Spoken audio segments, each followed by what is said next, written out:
De la próxima clase creo que estaré dando la Ilíada. No vamos a dar mucho de la Ilíada porque hemos dado mucho de esto otro, pero lo suficiente para que tengan una idea. Y va a haber un examen sobre la Ilíada.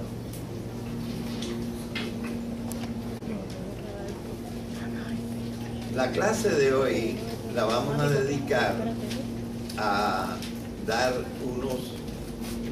unas ideas complementarias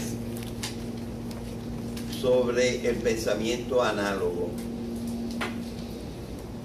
Aunque lo menos que he dado es el pensamiento metafórico y mítico. Creo que di una o dos clases sobre esto. Prefiero darles algo sobre el pensamiento análogo porque probablemente nadie más les va a hablar de esto. Y también porque en la misma biblioteca y en mi casa tengo montones de DVDs sobre el pensamiento mítico. Es más, en YouTube me parece que hay toda una serie, no sé si la serie completa, de un cursillo que di sobre el pensamiento mítico, de 16 clases de 2 horas. Digo, bueno, 8 clases de 2 horas, 16 horas. Así que ustedes tienen acceso a cosas que yo he dado sobre el pensamiento mítico, mientras que casi nada está en DVD sobre el pensamiento análogo. Ya nosotros hemos hablado por lo menos en 2 ocasiones del pensamiento análogo. Y una cosa muy importante de que he hablado es que el pensamiento análogo, que es un pensamiento lógico, es un pensamiento muy refinado, por decir así, tiene más suposiciones que el pensamiento unívoco.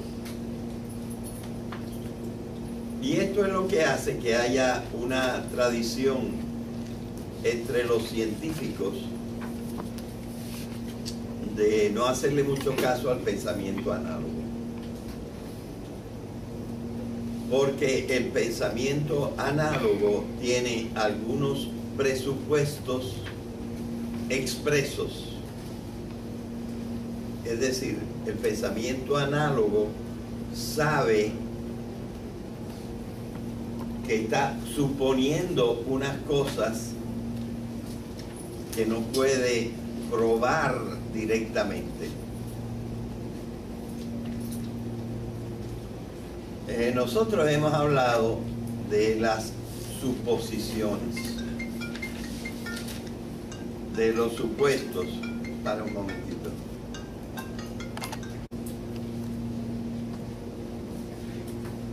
Empieza de nuevo.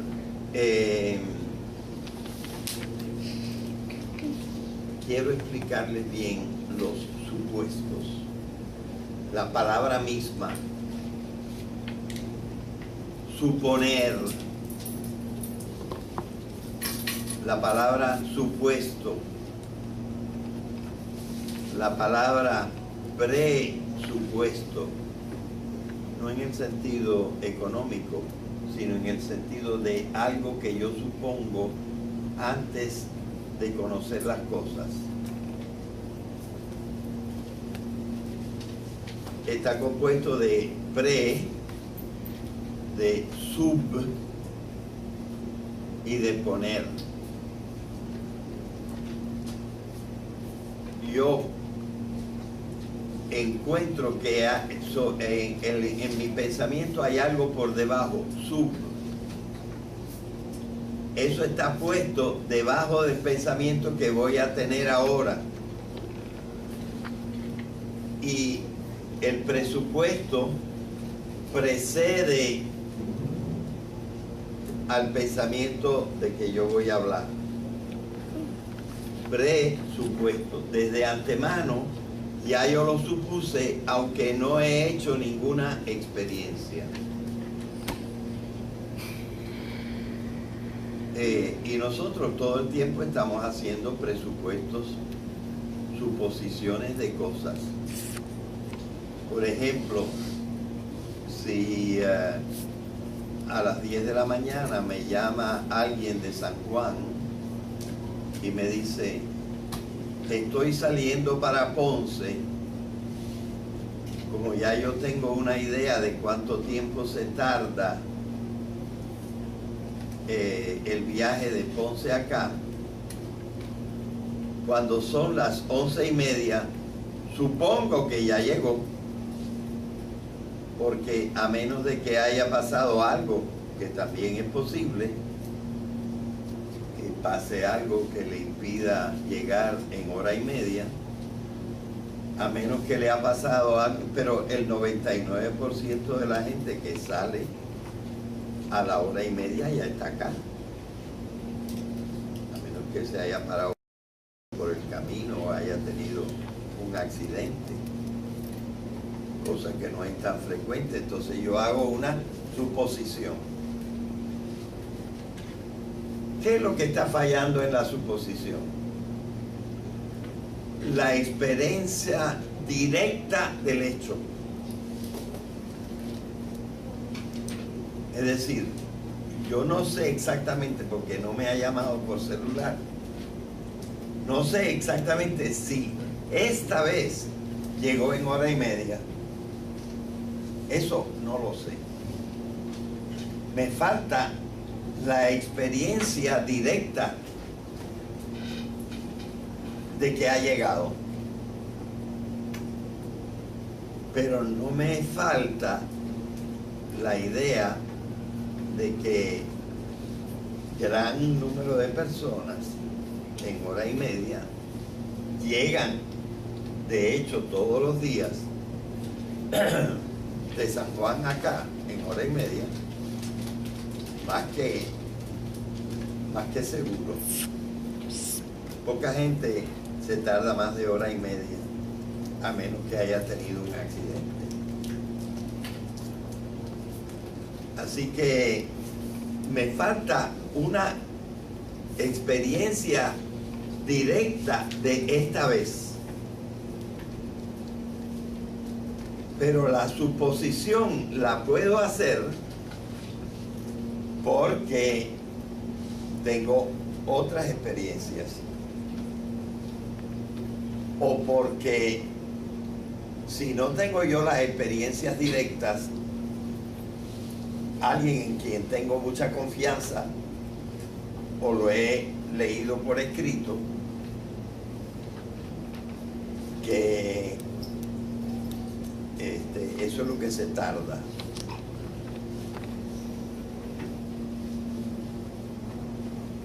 Entonces, digamos que ¿cómo podemos expresar este presupuesto? Podemos expresar este presupuesto así. Las cosas en el mundo son coherentes.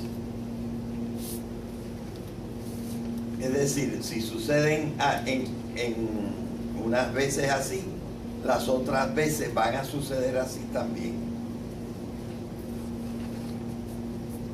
Y no es solamente la cuestión de suceder. Todo. Eso pasa en todo. O sea que podemos decir que el mundo es coherente. Podemos decir que el mundo es coherente. Vamos a explicar la palabra coherencia. Quizá si empezamos por la palabra adherir, una cosa que se adhiere a otra, podemos entender mejor la palabra coherencia. Piense que aquí era adherir y se convirtió después en adhiere, pero es la misma palabra. Las cosas, es decir, aquí está pegado, eso es lo que quiere decir. Coherente, es decir, que una cosa está pegada con otra. Y una experiencia que nosotros tenemos del conjunto de las cosas y que la ciencia admite es que el mundo es coherente.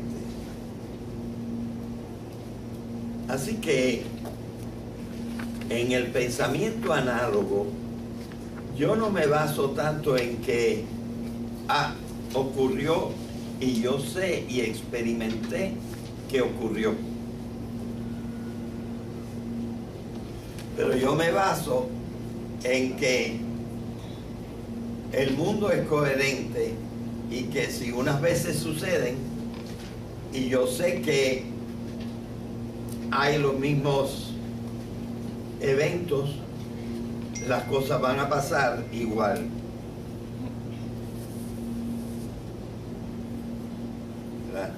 Esa entonces es la coherencia. Esa coherencia yo la tengo que buscar no solamente en el mundo, pero en el mundo ha estado pasando y cada vez vemos que es más coherente de lo que antes pensábamos. Así, por ejemplo, un tiempo se pensaba que, bueno, sí había cierta coherencia, pero por ejemplo, decíamos que los animales fueron creados y todos los animales a lo mejor venían unos de otros. Pero pensábamos que el hombre no, que el hombre no venía de las mismas causas, sino que tuvo que haber otro acto de Dios y que entonces los hombres venimos unos de otros. Pero ahora estas dos coherencias se convirtieron en una, porque ya nosotros hemos resuelto los obstáculos mentales que teníamos en contra de que el hombre fuera una continuación de la vida animal, y al contrario nos parece que esta es la única manera coherente de pensar que tenemos hoy en día. Y fíjense también que, por ejemplo, la explicación que yo he dado aquí, ¿verdad? Hablamos un poco del alma, ¿sí? Sí. Y que yo digo que la palabra alma es una metáfora muy buena, muy explicativa, pero metáfora siempre, porque en realidad nosotros podemos más bien decir que lo que nosotros llamamos alma son tres funciones, tres o más funciones superiores. ¿Funciones de qué? Funciones del cuerpo. Entonces no hay una diferencia entre cuerpo y alma. No se entiende el cuerpo sin alma ni el alma sin cuerpo. Se trata de la misma cosa, hay una coherencia completa. Y cada vez encontramos más coherencia en el mundo. Así que cada vez es más razonable pensar que el mundo es coherente. Y los científicos lo dicen. Solo que a la hora de probar una cosa nueva, no se quieren confiar en la coherencia. Quieren experimentar esa misma cosa otra vez. Es decir, que la ciencia, para no tomarse ningún tipo de chance, como decimos, se basa en la experiencia. Siempre, cada vez de nuevo, en la experiencia. En la experiencia de la cosa particular de que yo quiero hablar.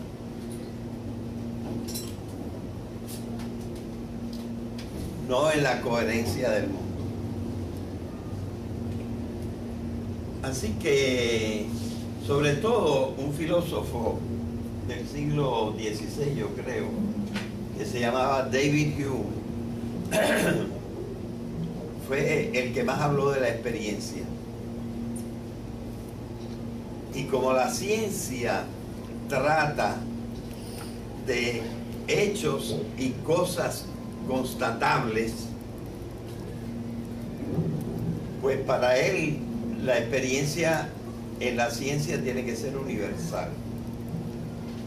Siempre hay que estar confiando en la experiencia, y aunque es posible que algunas de sus ideas hoy sean explicadas un poco diferentemente, todavía, digamos, el cuerpo entero de su pensamiento sobre la experiencia influye extraordinariamente en la ciencia.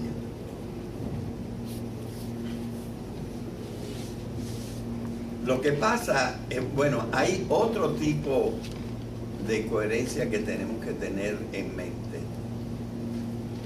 Y es que no solamente las cosas y los hechos son coherentes,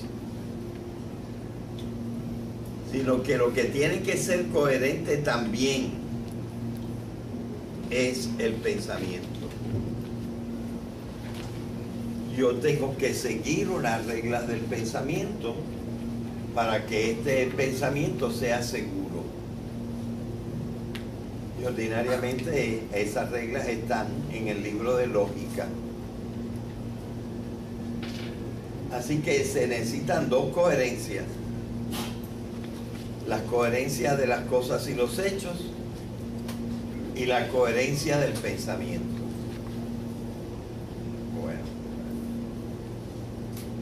el pensamiento análogo tiene las mismas reglas que el pensamiento científico, unívoco.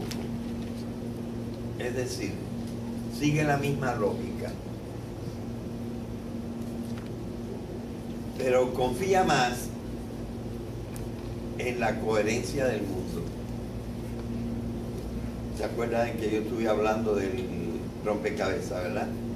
Y de cómo nosotros vamos buscando armar el rompecabezas con ideas coherentes.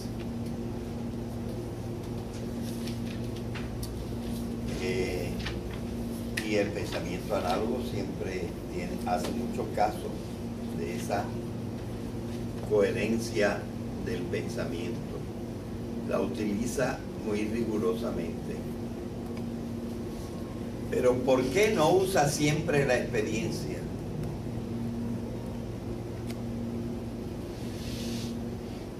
Porque supone que además de las cosas y hechos constatables, hay cosas y hechos no constatables.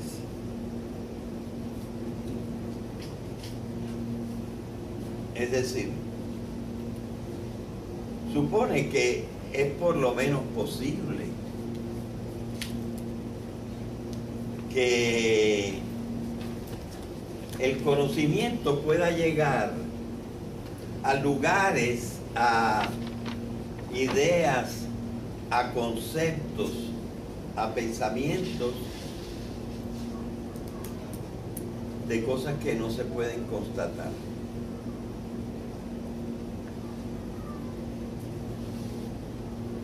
Por ejemplo,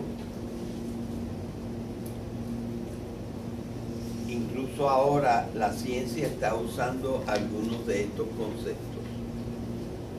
Por ejemplo, el concepto de infinito.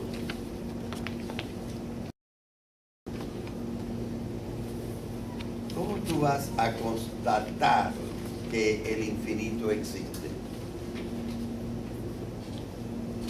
Por la experiencia física no se va a poder. Quizá por las matemáticas alguien muy poderoso podría como hacer razonable que el infinito existe. Pero el infinito no puede ser objeto de experiencia. Nos vamos por eso a privar de utilizar la palabra y el concepto de infinito. La misma ciencia no se ha privado del todo del uso del concepto de infinito, y así con otros conceptos. Es verdad que estos conceptos de que estamos hablando están muy alejados de la experiencia.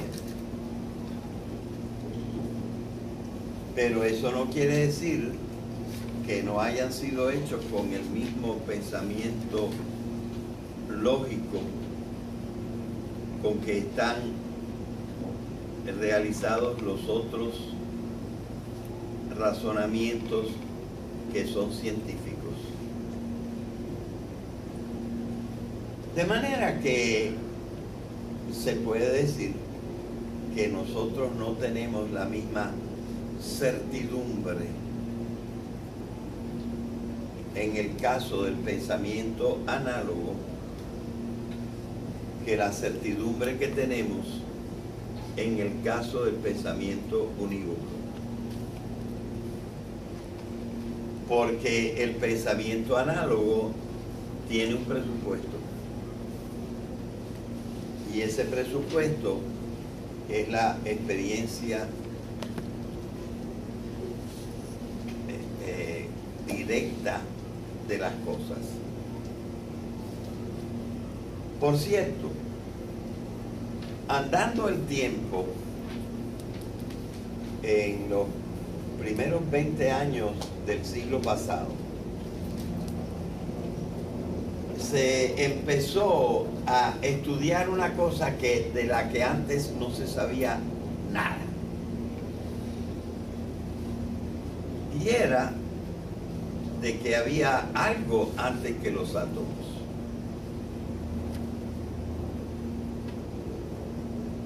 Es decir, se empezó a pensar sobre lo que al principio se llamaba la física de partículas o la física de lo subatómico, y que hoy en día se conoce más bien como la física cuántica. Entonces, unas cosas que no fallaban en el mundo de lo atómico y no fallaban en el mundo de lo más arriba de lo atómico, parecían fallar en el mundo de lo subatómico. Es decir, sería el mundo de lo subatómico menos coherente que el mundo de lo atómico. Pues una serie de filósofos cada vez más reconocidos decían que sí, que había ciertas cosas en el mundo de lo subatómico que no siempre sucedían como se esperaba. Y uno no podía estar seguro si el resultado iba a ser idéntico al de los experimentos anteriores. Porque las experiencias no siempre daban lo mismo. Entonces ellos incluso se pusieron a pensar si serían sus aparatos o sus métodos los que estaban fallando. Y también se empezaron a preguntar si no estaría fallando la mente de ellos. Pero la coincidencia de varios científicos, unos con otros, vieron que había muy pocas posibilidades que fuera cuestión de que no estaban usando o que no tenían los instrumentos adecuados para el experimento que estaban haciendo. Y tampoco se debía a que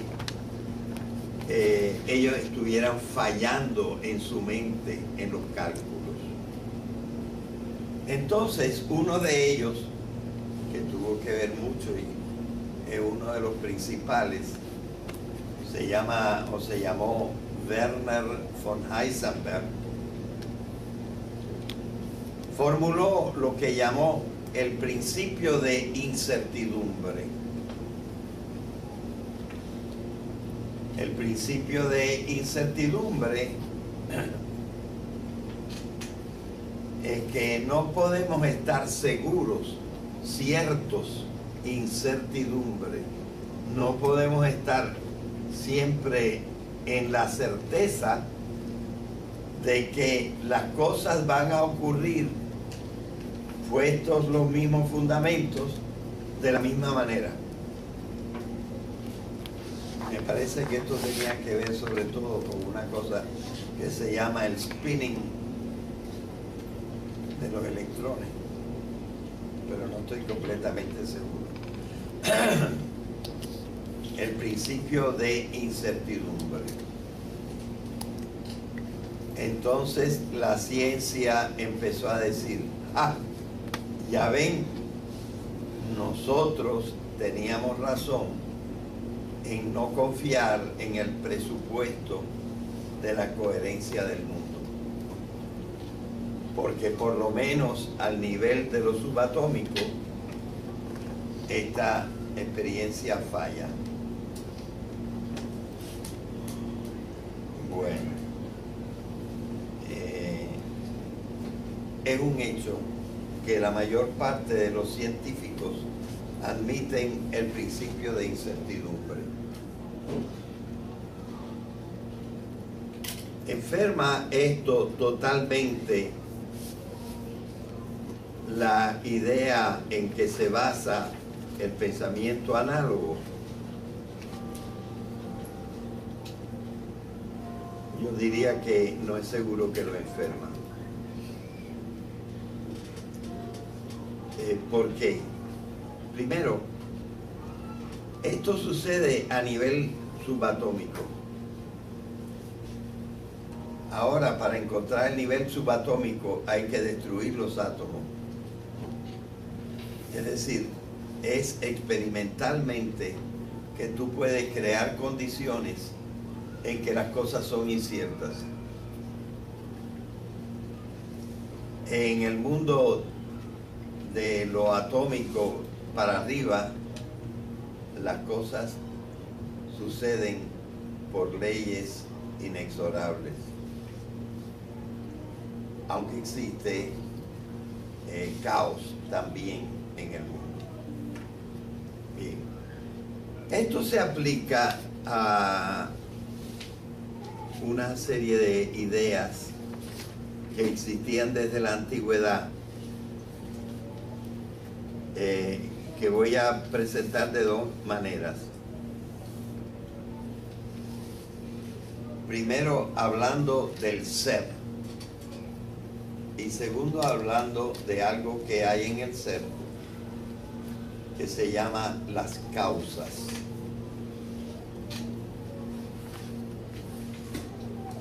El pensamiento unívoco,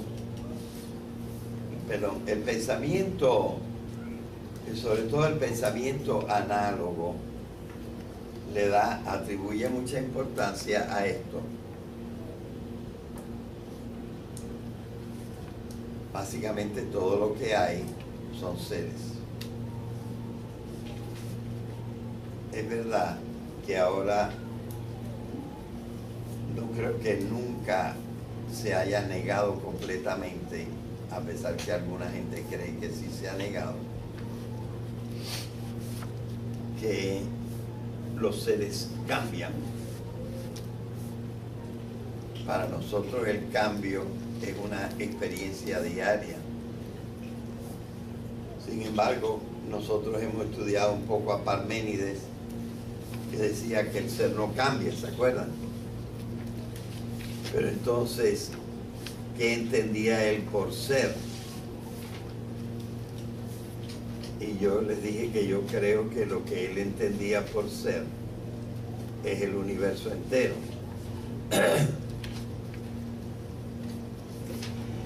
El universo cambia en sus partes, pero en otro sentido el universo tiene unas constantes y es siempre el mismo universo. Y se puede unir el problema de la unidad con el problema de la multiplicidad.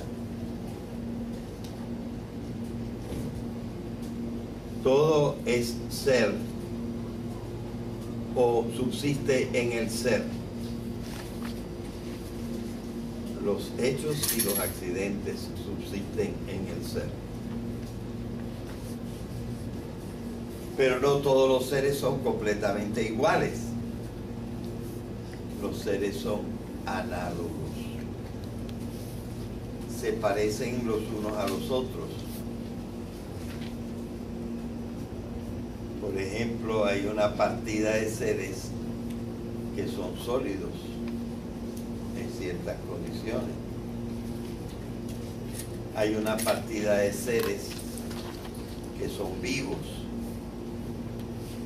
Y la vida consiste más o menos en la misma cosa, aunque unos sean vida vegetal y otros sean vida animal.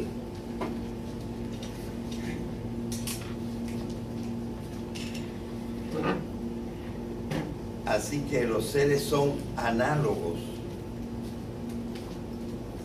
Todos son seres, se parecen en muchas cosas y en otras, en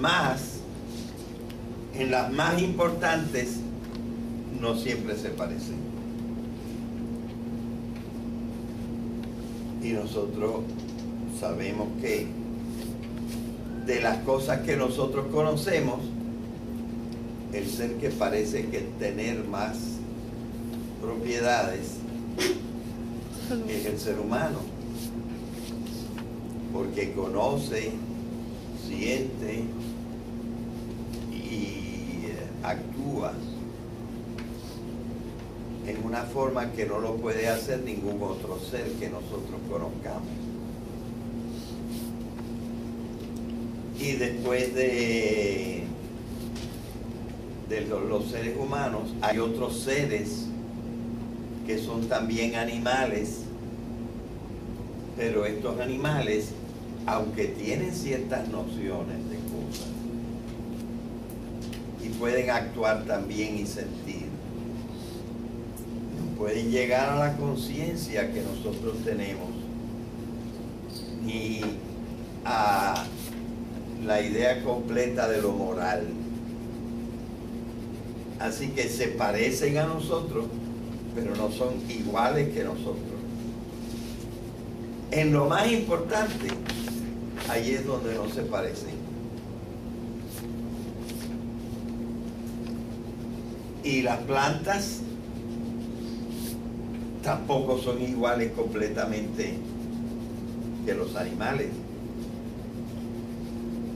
En unas cosas importantísimas como el desplazamiento y la sensibilidad, los animales son superiorísimos a las plantas. Pero las plantas, de todas maneras, tienen unas cualidades y unas propiedades que las cosas no vivas ni sueñan tener. De manera que los seres se parecen unos a otros. Pero aunque hay una semejanza de los seres de unos y otros, las diferencias son mayores que las similitudes. Esto es algo a lo que el pensamiento análogo le da mucha importancia.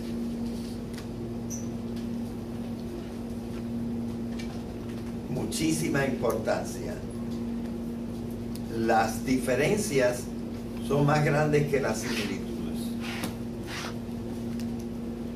Hoy en día nosotros hemos encontrado algunos principios que no son experimentales, pero que nos han convencido de que a pesar de las diferencias, unos seres vienen de otros y adquieren unas propiedades que los seres de los cuales vienen no tienen.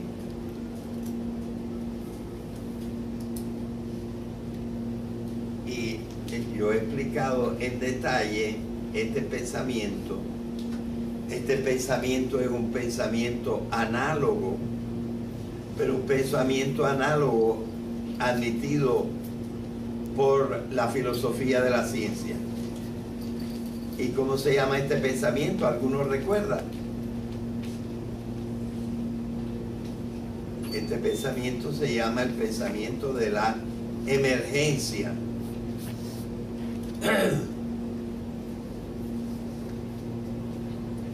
Así que también el pensamiento análogo ha reflexionado sobre la coherencia del mundo y ha podido constatar la coherencia del mundo en muchas circunstancias, y por eso se basa en la coherencia del mundo y el mismo pensamiento unívoco, a pesar de la fuerza con que afirma que siempre se mantendrá buscando la experiencia, en muchas ocasiones tiene que basarse en la coherencia del mundo. ¿Ok? Y en la coherencia de la mente. ¿Ok? Bueno. ¿Cómo están relacionadas las cosas y los hechos? Esto lo dice la filosofía y lo dice ya la ciencia también. Están relacionadas principalmente por una cosa que se llama la causa. La causa es que una cosa produce otra cosa y a su vez es producto de una cosa anterior. Es decir, una cosa, por decir así, hace la otra. Esto se llama eficiencia.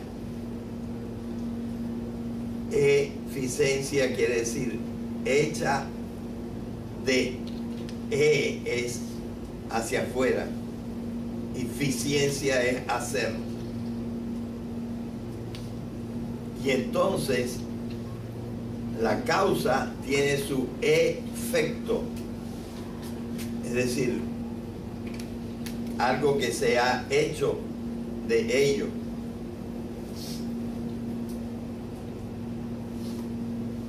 Bueno, Así que en el mundo atómico y supraatómico, nosotros no tenemos duda de las causas. Claro, el mundo de lo subatómico todavía no es 100% conocido. Y por eso el mismo principio de incertidumbre de Werner von Heisenberg no se puede situar en su lugar exacto, porque todo el sistema de lo subatómico está todavía incompleto en el conocimiento que tenemos de esos subatómicos. Así que aunque existe el problema del principio de la incertidumbre, la coherencia del mundo no se ha derrumbado por eso. Y es tan importante para nosotros llegar a pensar a las cosas no experimentables, que nosotros tenemos que corrernos el chance, corrernos el peligro de que nos equivoquemos. Pero la equivocación sería bastante moderada, porque a pesar de el principio de incertidumbre, la coherencia del mundo no se ha desbaratado. El mundo sigue con su aceleración progresiva, sigue expandiéndose, no hay más ni menos energía. Es decir, nosotros tenemos una serie de constantes que nos aseguran la coherencia del mundo. Y si esto es dirigido o referente a lo físico, nosotros hemos encontrado, aunque con dificultad, una serie de ideas y teoremas, sobre todo en la matemática,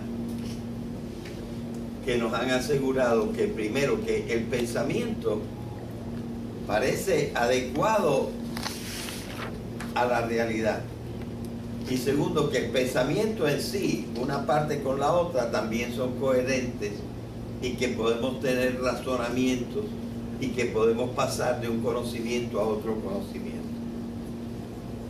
Y en esto es lo que se basa mayormente el pensamiento análogo, cuando empieza a reflexionar sobre cosas no constatables por la experiencia.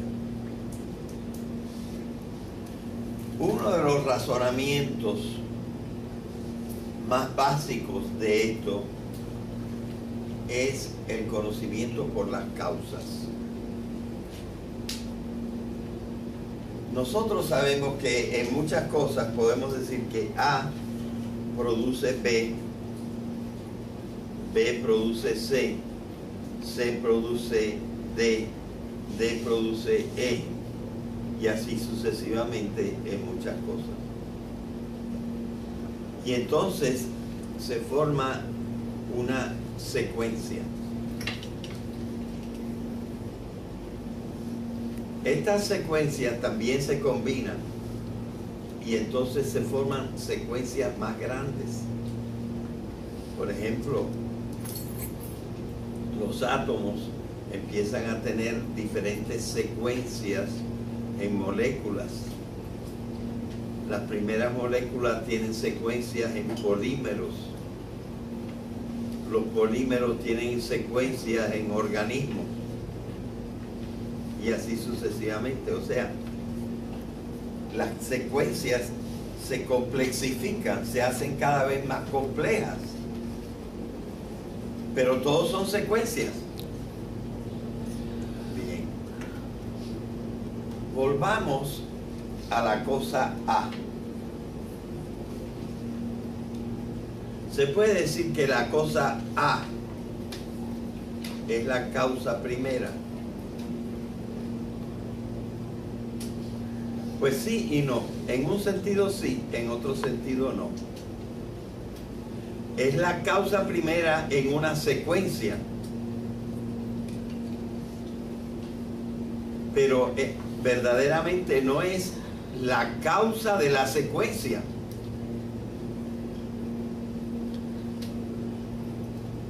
Nosotros, aunque no lo podamos constatar por la experiencia, podemos pensar que es lógico que no solamente las cosas, sino las secuencias tengan sus causas.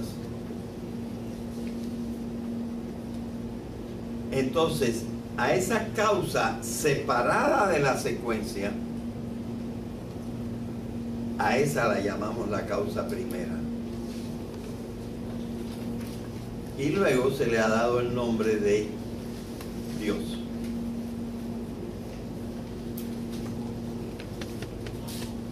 Es así como el pensamiento análogo encuentra coherente el pensamiento de Dios, aunque Dios no sea constatable por la experiencia. Y la importancia del pensamiento análogo, aunque el pensamiento análogo se usa también en la ciencia, la mayor parte, es decir, la parte más alta del pensamiento análogo es cuando ya nos salimos de la capacidad, de la posibilidad de experimentar.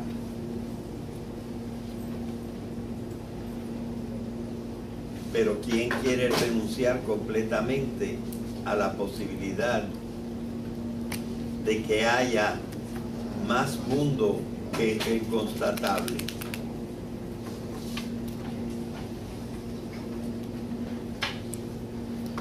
Aunque las diferencias de estas cosas sean mayores que las similitudes. Por ejemplo, lo que llamaríamos el tipo de existencia de esta causa primera, realmente no podemos esperar que sea el mismo tipo de existencia que de las otras causas, de las otras cosas. Pero lo que nosotros hemos visto es que esas diferencias que son más grandes que las similitudes, sin embargo, son ordinariamente las cosas más importantes, las cosas en que difieren. Y hablando entonces de estas causas primeras, podemos decir que la causa primera sería muy sobre el pensamiento mítico, de 16 clases de 2 horas. Digo, bueno, 8 clases de 2 horas. 16 horas. Así que ustedes tienen acceso a cosas que yo he dado sobre el pensamiento mítico, mientras que casi nada está en DVD sobre el pensamiento análogo. Ya nosotros hemos hablado por lo menos en 2 ocasiones, del pensamiento análogo. Y una cosa muy importante de que he hablado es que el pensamiento análogo, que es un pensamiento lógico, es un pensamiento muy refinado, por decir así, tiene más suposiciones que el pensamiento unívoco. Y esto es lo que hace que haya una tradición entre los científicos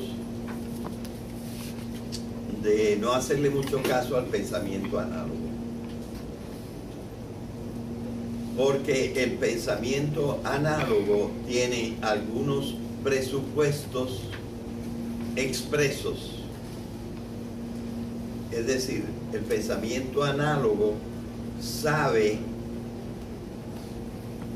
que está suponiendo unas cosas que no puede probar directamente. Nosotros hemos hablado de las suposiciones, de los supuestos. Para un momentito.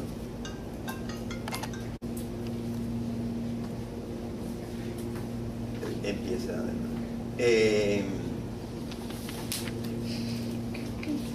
Quiero explicarles bien los supuestos. La palabra misma, suponer, la palabra supuesto, la palabra presupuesto, no en el sentido económico, sino en el sentido de algo que yo supongo antes de conocer las cosas. Está compuesto de pre, de sub y de poner. Yo encuentro que en mi pensamiento hay algo por debajo, sub. Eso está puesto debajo del pensamiento que voy a tener ahora. Y el presupuesto precede al pensamiento de que yo voy a hablar. Presupuesto. Desde antemano ya yo lo supuse, aunque no he hecho ninguna experiencia. Y nosotros todo el tiempo estamos haciendo presupuestos, suposiciones de cosas. Por ejemplo, si a las 10 de la mañana me llama alguien de San Juan y me dice, estoy saliendo para Ponce, como ya yo tengo una idea de cuánto tiempo se tarda el viaje de Ponce acá, cuando son las 11:30, supongo que ya llegó, porque a menos de que haya pasado algo, que también es posible, que pase algo que le impida llegar en 1:30, a menos que le ha pasado algo, pero el 99% de la gente que sale a la 1:30 ya está acá, a menos que se haya parado por el camino o haya tenido un accidente, cosa que no es tan frecuente. Entonces yo hago una suposición. ¿Qué es lo que está fallando en la suposición? La experiencia directa del hecho.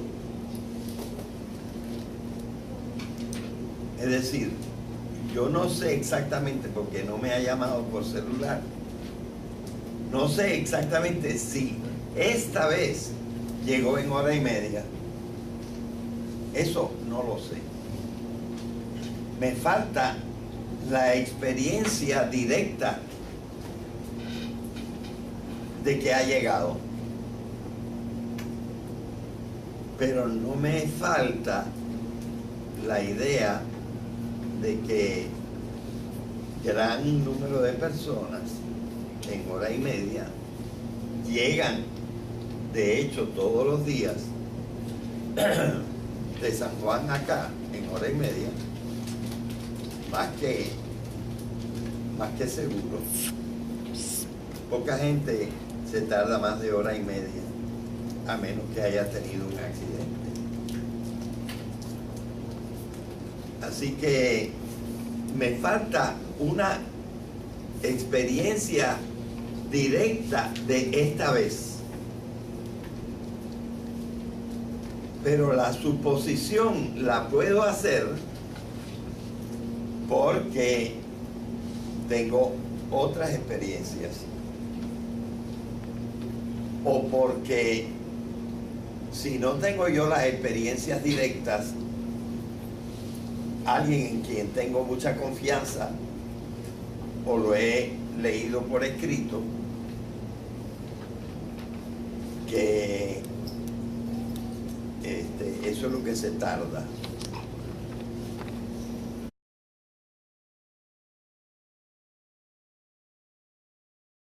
De la próxima clase creo que estaré dando la Ilíada. No vamos a dar mucho de la Ilíada porque hemos dado mucho de esto otro, pero lo suficiente para que tengan una idea. Y va a haber un examen sobre la Ilíada.